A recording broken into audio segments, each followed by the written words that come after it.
Hello, and welcome to the second annual Bay Area Chuseok Festival, on this ninth day of the festival, which runs through October 11th. I'm Brad Williams, Korean Center board member and Dean of the Korean Center's Institute of Kimchi Studies. Well, I just made up that last part. But as a first step to try to make this dream of mine a reality, I would like to introduce a friend of mine, Aruna Lee, founder of Volcano Kimchi. Aruna has been running Volcano since 2014, making organic fermented foods with all the spice, the originality, the spontaneity, and the genuineness of their creator. She has found inspiration from places as diverse as high mountain Sachal temples with their rarefied air and fresh earthy flavors, all the way to the deepest Seoul night markets lit by flashing neon signs, animated by noisy mingling crowds, and filled with steaming, sizzling, pungent aromas. In Aruna's cuisine, the spiritual and the worldly, as well as the East and the West, all combine in a truly harmonious umyang of flavors. It was from Aruna that I learned about a Korean tradition that I really like the concept of, called pumashi, in which all the different farmers of a village at harvest time and the like would all come together and go around in turn, taking care of the work for everyone's farms. In fact, I see this as sort of Aruna's philosophy of life. Her generosity of spirit and work ethic are always on display. But the flip side of this is that she's never afraid to call on friends when she needs help as well. So hopefully by doing this intro, I can give back a little, pumashi style, for all the delicious kimchi and friendship that our family has received from her. Today's live cooking demonstration is titled Fall Fermentation, Mixed Root Kimchi Medley, and Aruna is going to show us how to make kimchi using fall root vegetables, kohlrabi, turnips, and radishes. You should have received the recipe through your Eventbrite or Zoom registration, but we will also put it in the chat box here. Lastly, a few Zoom housekeeping items. We're using Zoom's webinar mode, which means that your video and audio are turned off. But we welcome your questions, so please type them into the Q&A box on your screen. We'll review and share the questions as we go along and during a Q&A session toward the end. Also, please feel free to say hello and leave comments in the chat box. Thanks again for joining us, and we hope you enjoy the program. Thank you for the amazing introduction, Brad. Hello, everyone. Thank you so much for joining me today. My name is Aruna Lee. I am the founder of Volcano Kimchi. I've been making kimchi forever. I wish I can see all of your face and we can do hands-on class. This is my first virtual kimchi making workshop. I did many times just a hands-on workshop with the people, and it's so much fun, but it's also really nice way to connect with all of you. And today, this workshop is part of Korean Chuseok Festival, and Chuseok is like Thanksgiving for Western culture, and Thanksgiving you harvest and share food with your family and friends. It's the same concept of Chuseok, and today we are using all root vegetable to make kimchi. You can think of you make a soup with all kinds of root and very hearty, and something make you feel warm when you eat root soup. So I thought it would be a good way to celebrate Chuseok and fall season. And first, I want to introduce you what kind of ingredients I'm using today. Traditionally in Korea, when you make kimchi, we use napa cabbage to make kimchi. But you can make kimchi with any kind of vegetable, either leafy vegetables or root vegetables. Any vegetable you can turn into delicious fermented kimchi. So I can introduce you, see what kind of vegetable we have today. This is kohlrabi. And you can find from spring to fall, I think, kohlrabi. And then look at this beautiful color of pink radish I found from farmer's market. And this is purple radish. And also we have green radish. I have to show you the color of green inside here. And some of these little radish. And I'm gonna use leaves. So when you make kimchi, don't throw away these stems. You can add into your kimchi and really delicious. Oh, I forgot to introduce this rutabaga. So, you know, some of the vegetable you don't have to peel, but this rutabaga is really tough. So you want rutabaga and the kohlrabi, you want to remove the thick skin and then we will brine. And then I want to introduce you different kind of, this is actually a daikon radish, but I decided not to use. Certain radish has different texture, and then this radish gets mush easily compared to rutabaga or kohlrabi. You can live for a year, they'll still be very crunchy and delicious. So if you want to make a radish, you can maybe make a separate kimchi with that. But today, so I'm using only these ingredients. And when you make kimchi, you need also sauce. That's important. So we're gonna use all these superpower ingredients, onion and garlic and some chili. And I use also bell pepper. And you know, in fall, you can find all different kind of pepper. Some are spicy, some are sweet. And so it's always good when you mix different types of pepper. And also what I add is this ginger. It helps you anti-inflammatory. And so, you know, especially for women, it keeps your body warm, and eating lots of ginger is so beneficial.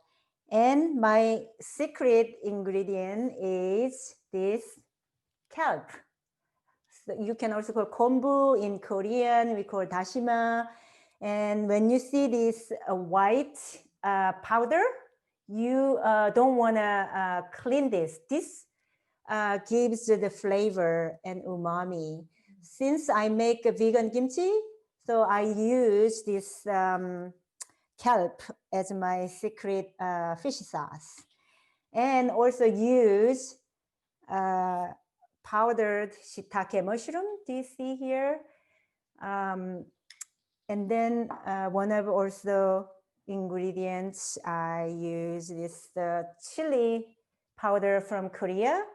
But as you see, this is a little coarse, right? And you don't want to use, when you go Korean market and buy, don't buy the finely grinded pepper. That's for gochujang. And when you make kimchi, you want to use a little bit coarsely grounded. And the most important ingredient when you make kimchi, other than fresh ingredients, you can find farmers market. Using good seasonal ingredients important, right? But also using good salt is very important. And this is French gray sea salt I use for my kimchi. And you see this gray color, it has lots of minerals and good nutrients. You can consume all good stuff. And also I have some of Himalayan pink salt I use to season or, you know, garnish the flavor. So that's all we have today to use all these ingredients. And so when you have ingredients, so now you have to brine. So brining meaning you chop vegetables, any vegetable you wanna add salt and leave in room temperature for, depends on what kind of kimchi you make and also what kind of temperature you have at home. Today in San Francisco, a little bit foggy and cold, and you want to leave maybe for an hour, but we don't have that time. So I'm going to just make at home. If you make, you can leave 30 minutes, an hour, or many hours. And so over the time, I've been making kimchi, a lot of kimchi. And if you use a small amount of salt, you can brine longer time. So you use less salt. So instead of rinsing, you can use all that kimchi brine juice, the vegetable brine juice, into your kimchi. So you don't waste.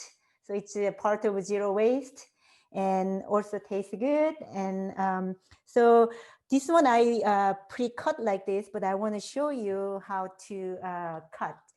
So this green radish or any radish, you can cut half-inch size and just make a cube like that and add into a big bowl. And you want to just sprinkle little salt and mix. I'm not exactly following the recipe. We send it to you, but you know, whatever you make, you know, any dish or kimchi, just use your senses and taste it and see whether it's salty or not. I think it's less, mainly it has to be delicious, but you can follow your recipe, but also you can just follow just tasting. And so that's good too. So this is rutabaga. I am chopping. They kind of hard to slice, so be careful when you cut. Also, if you have any questions while I am making, please let me know. So, Aruna, somebody asked you to repeat what you said about the salt and zero waste.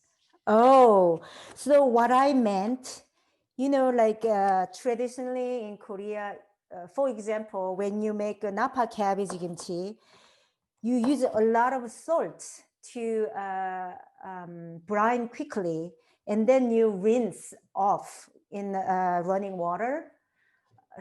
You can do that too, but what I learned, the way I make is you pre-rinse your vegetable like cabbage, and you can use less salt, and you don't have to rinse. That's that way you don't waste. You know, you don't use too much salt.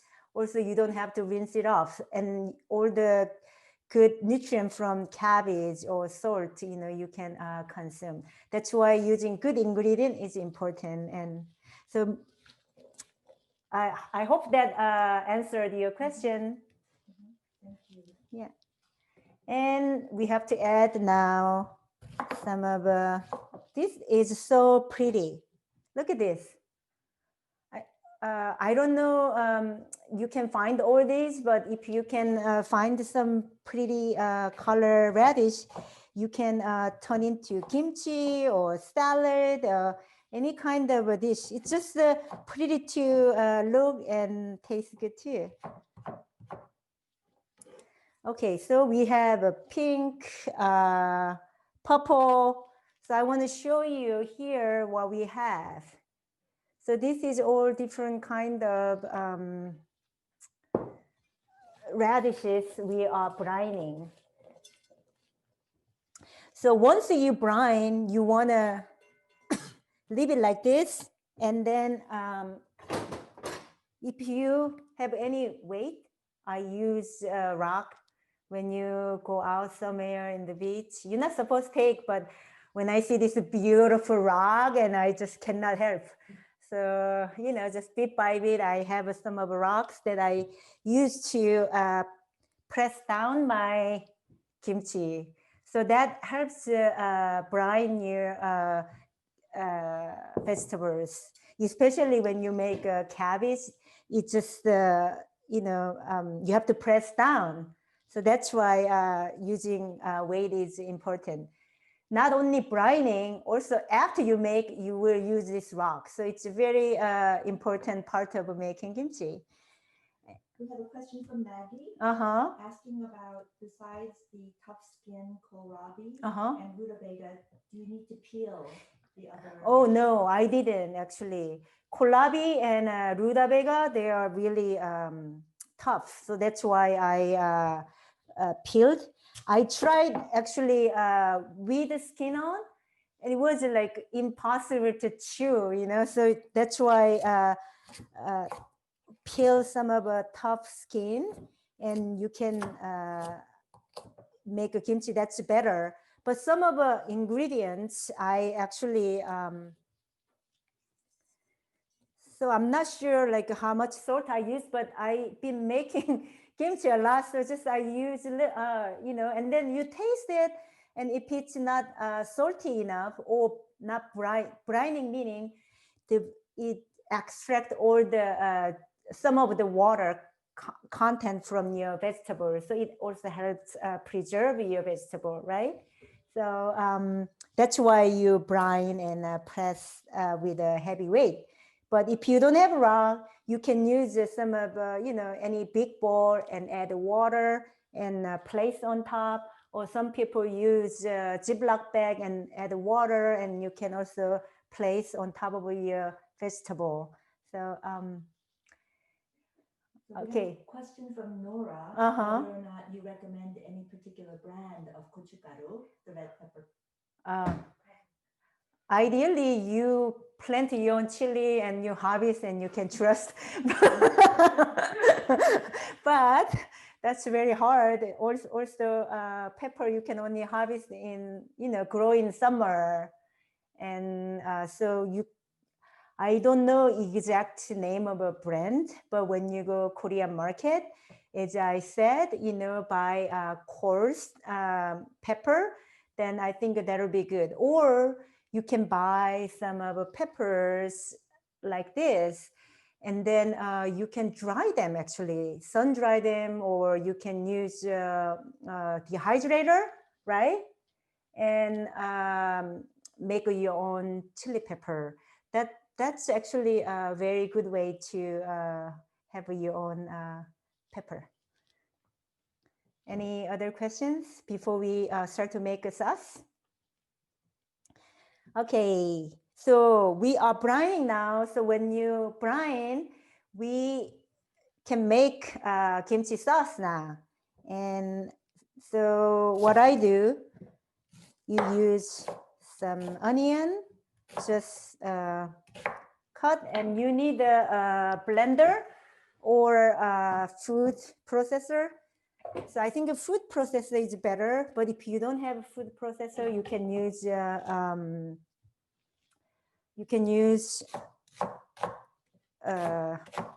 what did I say? Blender.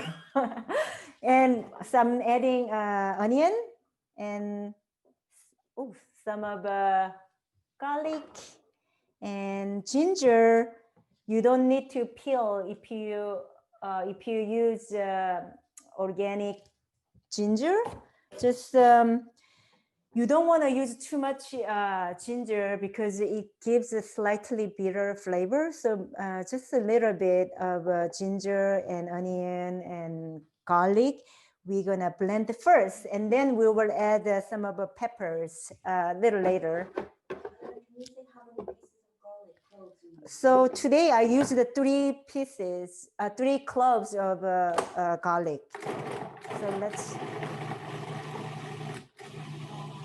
Maggie is asking whether purple onion, red onion is okay. I think you can use purple onion too, but I normally use yellow onion or white onion. But you know, you can use any kind of a vegetable you would like.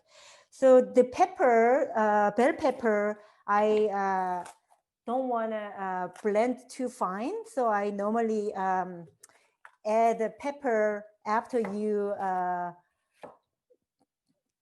blend onion, ginger, garlic, and then you want to add some bell pepper And any pepper you find from market, let's add some 2 pieces of pepper here.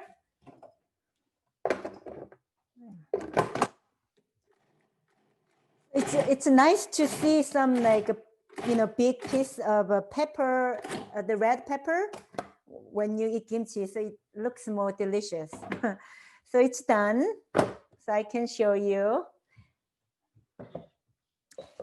So we have a question from Lilia so she's asking whether it's okay to use turmeric as a combination together with the ginger, in combination with the ginger. Yeah, I think that would be great. Maybe, but you don't want to use too much turmeric because it has a very strong, overpowering flavor. So I think it's maybe good to use just a little amount. But if you want to make just like a turmeric kimchi, I think that's good too. And I want to show you, once you make sauce, it's actually, if you prepared all the ingredients, making kimchi is actually very easy and lasts a long time too. So now I have this sauce I'm gonna add into this bowl, and then we're gonna mix. I don't know, we have a question from Tammy. Can you slice the radishes instead of cubing? Slice, you mean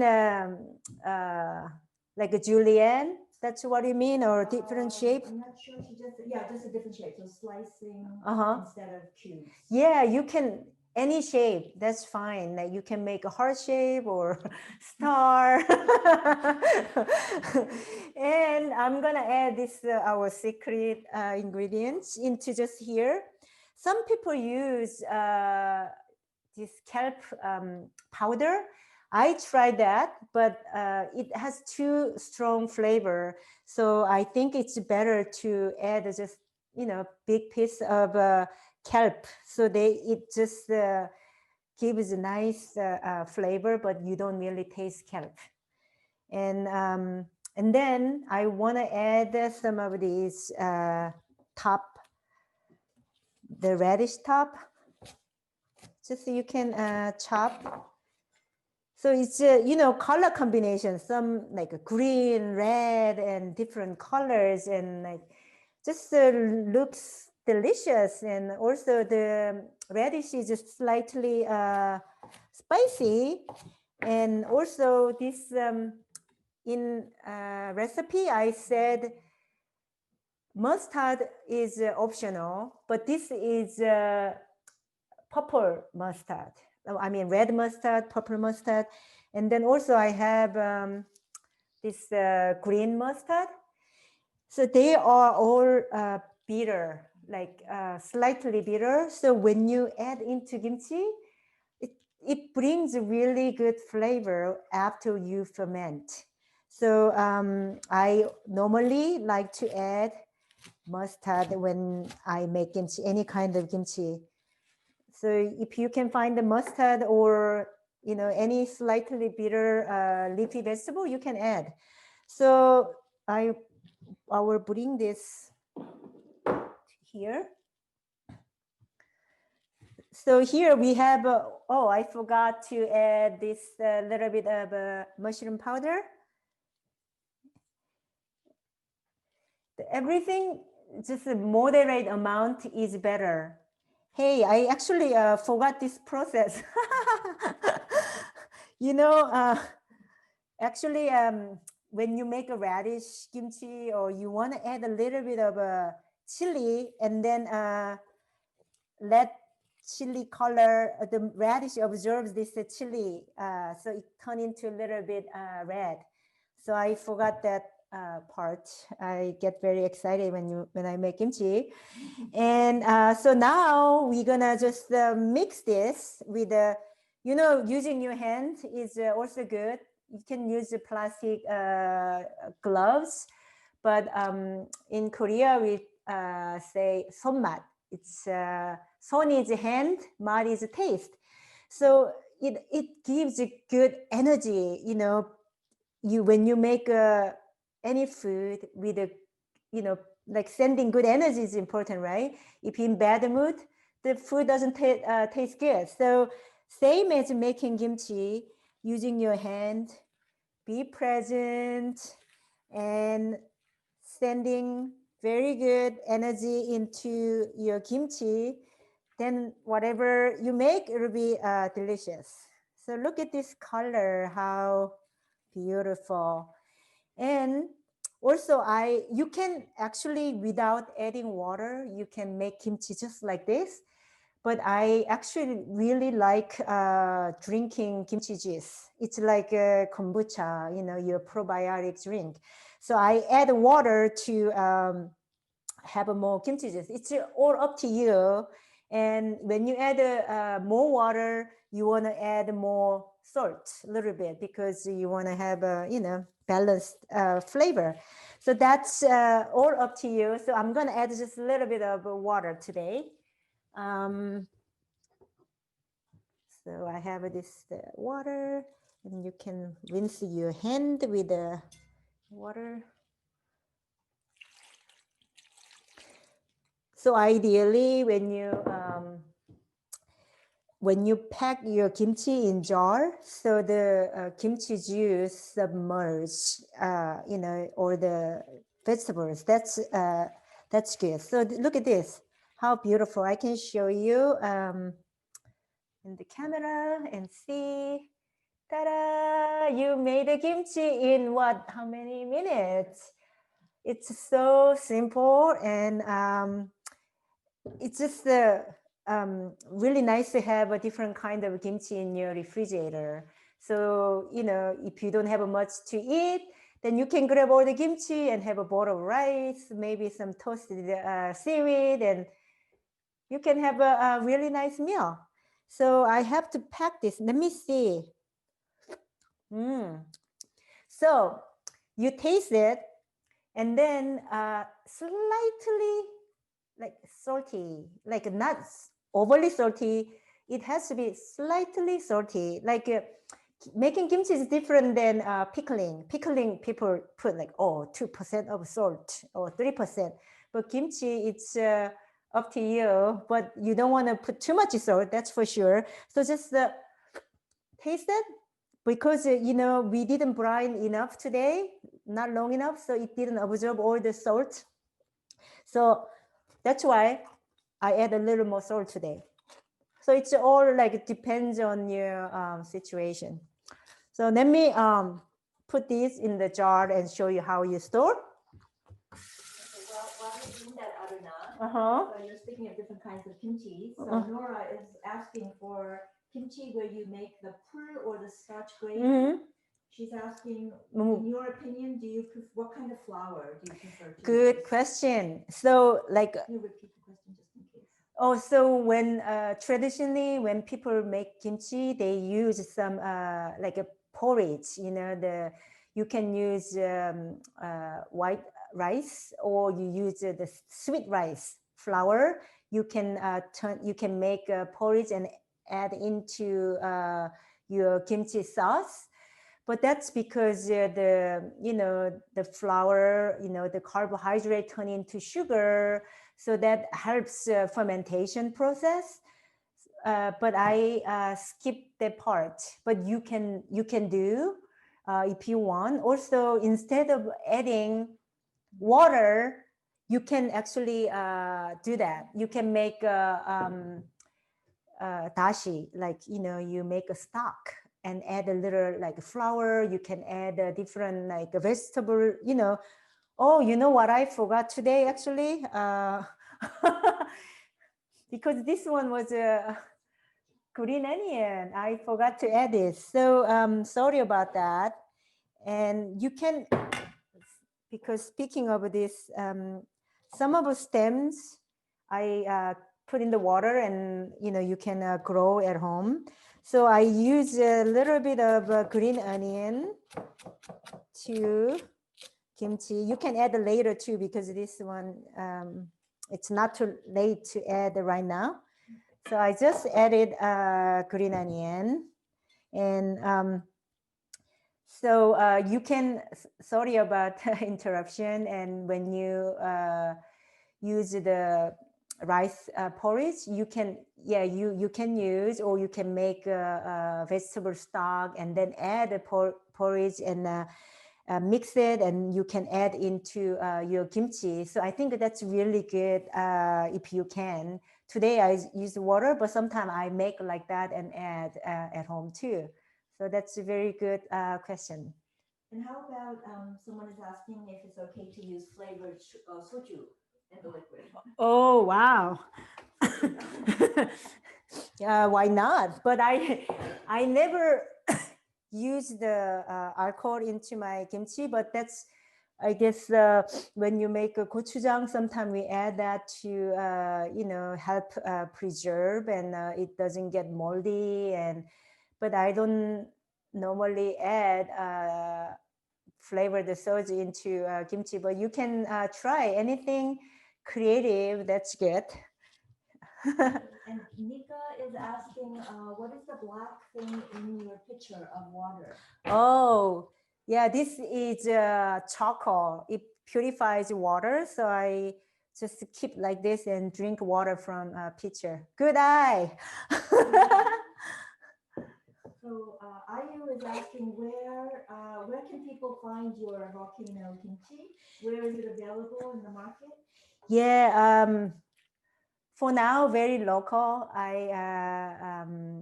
use the farmers market to meet customer directly. If you live in the Bay Area, San Francisco Ferry Building Farmers Market on Saturday, and Sunday at Clement Street Market. And also you can use good eggs. They will deliver to you in many cities in the Northern California, and Rainbow Grocery. And I'm trying to grow, and hope you can find my kimchi in many different cities. That's my plan. And how did you come up with the name Volcano Kimchi? I knew you're going to ask that question. It's something volcanic. So when I was trying to come up with the name of a business, and my son, back then he was what, 6. He said he really loved the neighborhood restaurant called Volcano Curry, and said, "Mom, why don't you say Volcano Kimchi?" He said, "Oh, that's a great idea." And then he drew this smiley volcanoes. So that's how it became Volcano Kimchi. And then another question is, what other kinds of kimchi besides napa cabbage and root vegetable kimchi? Oh, sorry. Yeah, that's very good. Yeah, sorry. Yeah, as I said, right, you can make kimchi with any vegetable. So I can show you like a hikama kimchi, for example. That's a root vegetable. It has lots of fiber, and also it's a prebiotic rich vegetable. And then also this is a bok choy kimchi. So you can make kimchi with a bok choy, cabbage, or any vegetable. So last year, I experimented making kimchi. Every month, I came up with 3 different kind of kimchi using seasonal ingredients. And so made a green strawberry kimchi, rhubarb kimchi, and you can make dandelion kimchi, mustard kimchi, like so many different kinds of kimchi you can make with different vegetables. So that was really fun. And since this year we've been having this COVID, and I just I've been focusing on like kimchi people know, and but you can try, you know, using different vegetables to make kimchi. And someone's asking whether all your kimchi is vegan. Yeah, that's true. I do make all vegan kimchi. So when you open refrigerator, it's not stinky. You know, a lot of kimchi, I think using fish sauce, shrimp paste, traditional way, that's good too. You know, it gives lots of, good nutrient to kimchi. But I grew up in a Buddhist monastery when I was young. I was adopted by Buddhist monk when I was 6, and grew up eating only vegan food, and that's how I developed my, I guess, the vegan flavor. It tastes so clean, especially in temple.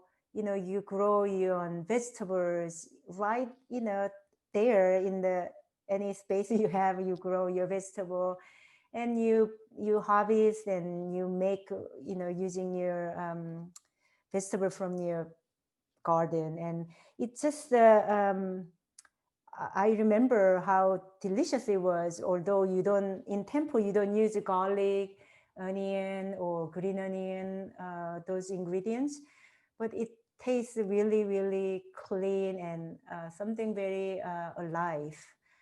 So that's why I decided to make vegan kimchi delicious. That's my mission. Maggie is wondering about bok choy. Uh-huh. Is it safe to eat all parts of the bok choy? Oh yeah, raw? Raw. Oh yeah, yeah. You can eat top to bottom, but maybe not dirt. But when I make bok choy kimchi, I use a big bok choy. The small bok choy turn into like quickly the texture changes. So when you use a big bok choy, if you can find, that's actually very crunchy and delicious. So I'm gonna show you how you pack your kimchi once you make. You can use any crock or glass jars, and you need this, what do you call this?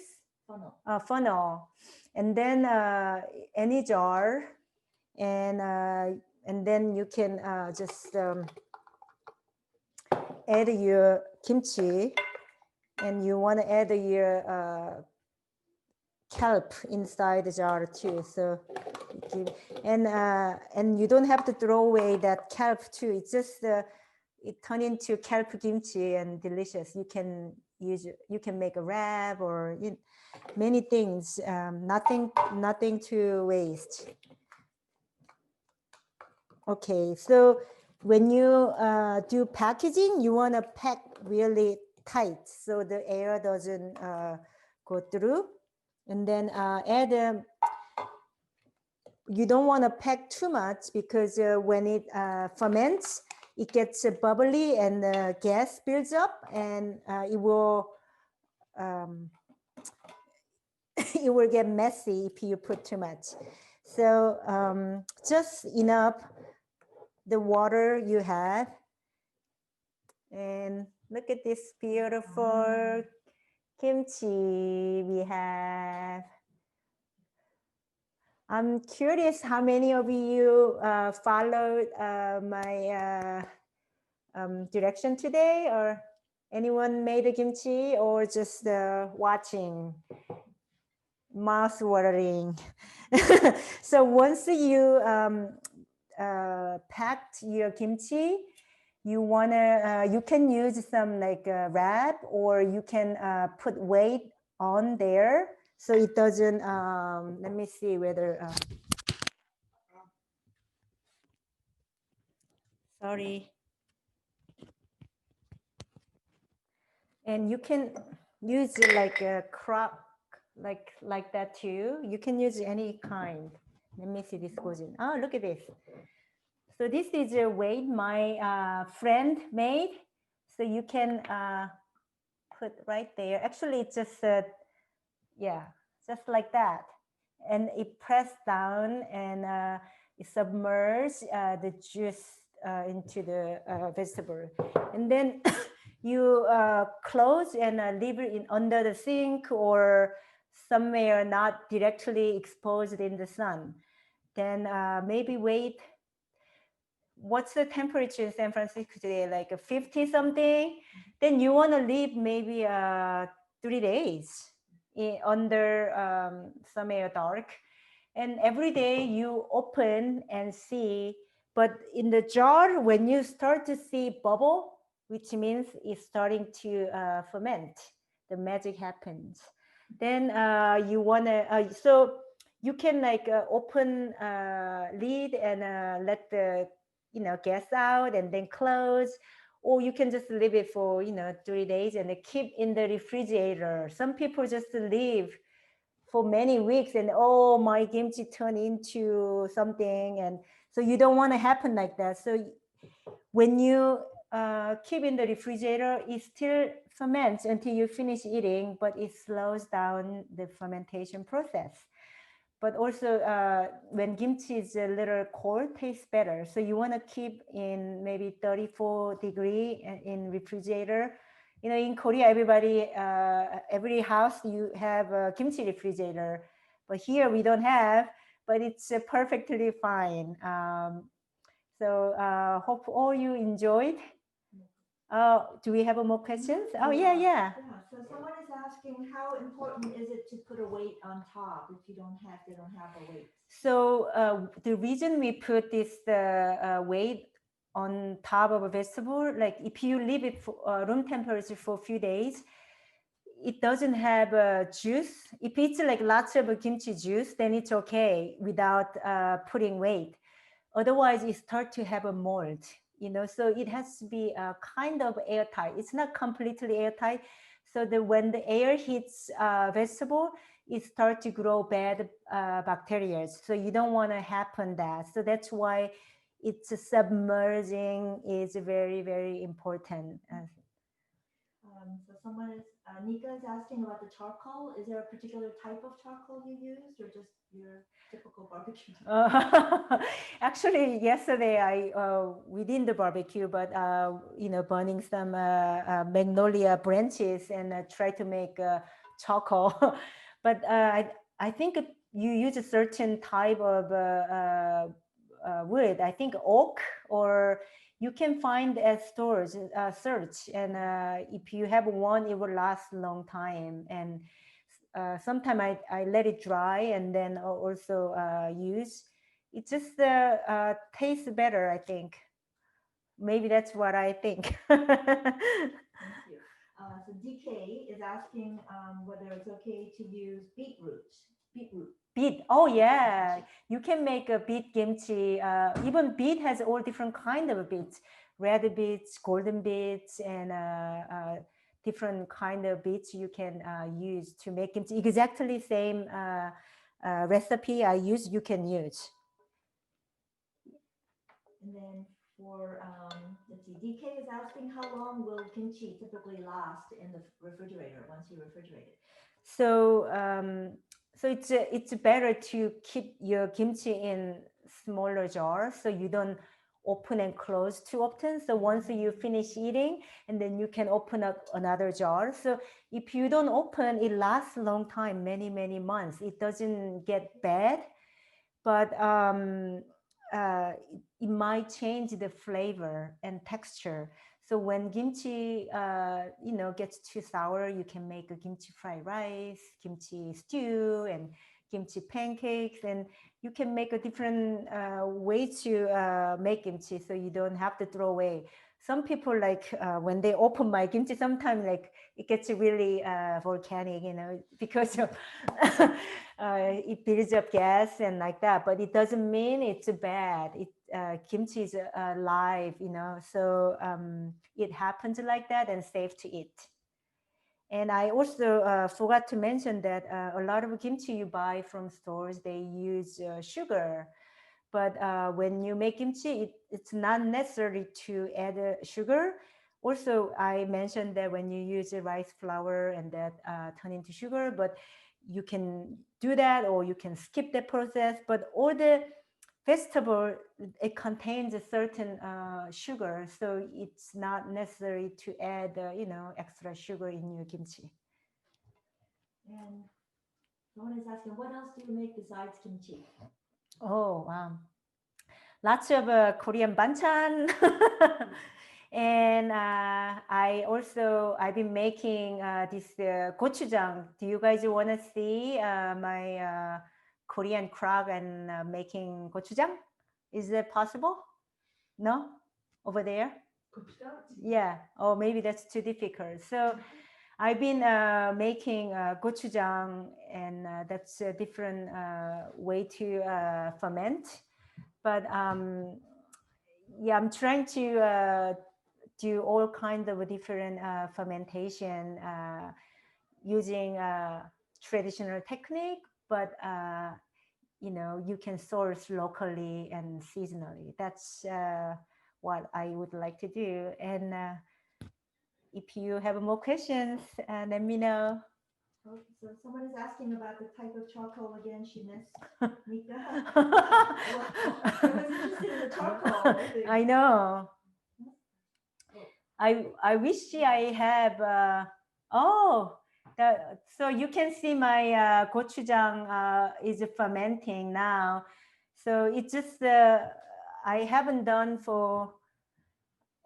I supposed to mix because it's just rising up when you start to make a gochujang. But the weather has been not so good, so I haven't done. So that's certain things I ferment, and I would really like to try vegan fish sauce if I can in the future too. So the question was about oak. Did you mention oak charcoal? Yeah, that's. I think you can find online, search, local health food store. I saw at like Rainbow Grocery they have, and or you can look up, online and see what kind of charcoal you can find. But I just forgot the name of charcoal. So Ayu was asking, can you explain how to make vegan fish sauce? Oh, so I don't have a recipe yet, but I would love to vegan fish sauce. I would love to make in the future. That's what I meant. Probably using kelp and shiitake mushroom and different ingredients. What do you think makes your kimchi, volcano kimchi, unique compared to the many other kimchi products out there? First of all, I really try to use local ingredients again, organic if possible. And I think whatever any kimchi or any food you make, using good ingredients, that makes different. And also I don't add any added sugar, and it's all vegan, so that's something different than other kimchi. And also I put lots of good energy, loving energy into my kimchi, that's for sure. Yeah. And why do you think kimchi has become so popular around the world these days? People realize the health benefit of kimchi and probiotic in kimchi that helps digest your food. And I think personally it just tastes good. And when I don't have anything to eat, I just eat kimchi and rice. That's my comfort food. So especially if you now know how to make a kimchi and make your own kimchi and tastes good and good for your gut. And someone's asking, do you plan to sell your gochujang? Yeah, I've been actually sold some. I made a few batch of gochujang and introduced at farmers market. That's been really good. And right now I have a chickpea gochujang using chickpea instead of soy. For some people have a soy allergy, and then instead of using malt syrup, I used organic date syrup, so that has some similar consistency as malt syrup. So trying to as I said, the traditional technique, but more local flavors. That's what I want to use more for my gochujang and kimchi and other products. So your business seems to be getting more and more popular, growing. What are your future plans for Volcano Kimchi? It's very slowly growing. I've been making kimchi almost 5 years, and finally this October we found the fermentation space in Dog Patch, and I'm very, very excited to have my very own fermentation space. So we are moving in, and hope I can be more creative having that space. And we just started the GoFundMe campaign too, and hopefully you guys can, any donation you can contribute, I'll be very, very appreciated. Thank you so much. Do we have more questions or? Oh, do you? More choco? Okay, Alex wants to know, do you ship to New York? I did a few times, and if I do overnight, the shipping costs so much. I'm trying to work with a distributor who can distribute to East Coast. So if it happens, I will let you know. Or if you visit me before that, please visit farmers market. And Mira is asking, when you use the root vegetables, what is the taste like? She's wondering if it's more sour or a little bit. Oh, right now it's not sour. So when you ferment, it turns into tangy and delicious. But right now, you just taste each vegetable. So slightly bitter, because the radish families, they are like a little bitter, right? But when you ferment, you don't taste any bitterness. So crunchy and tangy and just delightful. Let me taste. Really good. You can actually just eat like this salad, but fermenting, makes more interesting.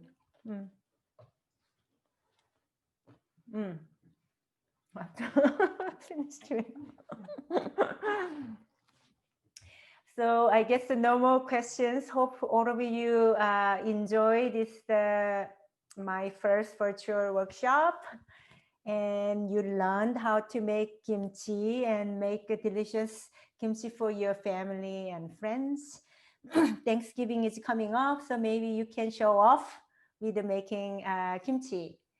Thank you for joining me today. I hope you've been enjoying the Chuseok Festival so far, and hope you will check out the exciting event coming up during the rest of the festival, which goes through this Sunday. DJ Ganji will be performing K-pop DJ night tomorrow at 7 p.m. If you haven't registered, the registration link is in the chat box. If you enjoy this programming and would like to support the festival and KCI's work in the community, please consider making a donation. Any amount will help. You can click on the link provided in the chat box, or you can visit the festival website that will be shown at the end. Thanks again. Happy Chuseok Festival. Bye.